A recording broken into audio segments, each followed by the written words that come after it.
আপনি কি চা বেশি পছন্দ করেন নাকি কফি বেশি পছন্দ করেন? আমি চায়ের চেয়ে কফিটা বেশি পছন্দ করি।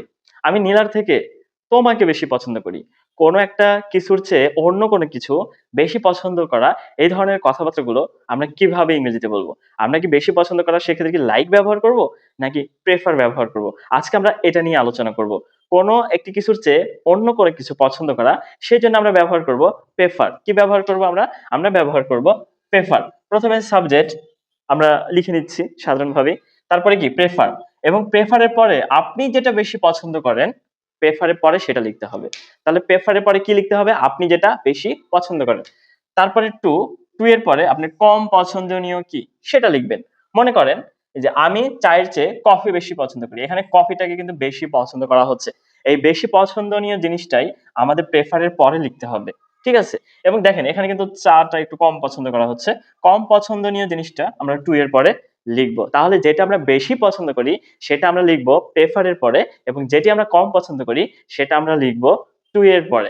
দেখেন আমি চায়ের চেয়ে কফিটা বেশি পছন্দ করি। এখানে কফিটা বেশি পছন্দ করা হচ্ছে কিসের চেয়ে? চায়ের সাথে। এখানে কিন্তু তুলনা করা হচ্ছে। দেখুন, কে পছন্দ করে? আমি। তাহলে এর পরেই প্রেফার। লিখি আমরা PREFER প্রেফার। এখানে বেশি পছন্দনীয় জিনিসটা হচ্ছে কি? কফি। সুতরাং এই কফিটা আমরা প্রেফার এর পরে লিখব। আমরা লিখে ফেলি কফি COFFE কফি।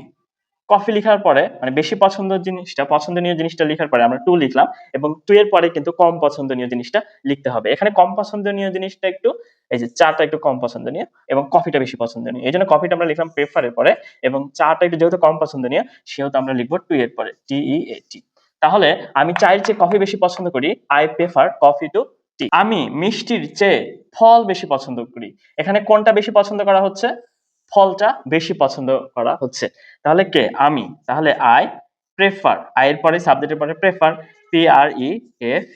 প্রেফার। এখানে বেশি পছন্দনীয় কি? ফল বেশি পছন্দ করা বা ফ্রুটস, এইটা আমরা প্রেফার এর পরে লিখব। বেশি পছন্দনীয় জিনিস। তাহলে আমরা লিখি ফ্রুটস FRUITS ফ্রুটস।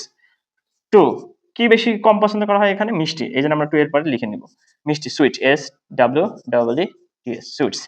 ঠিক আছে? এখানে যদি আমির পরিবর্তে আমরা যদি লিখতাম তুমি, তুমি এখানে কিন্তু হয়ে যেত কি? ইউ হয়ে যেত। ঠিক আছে?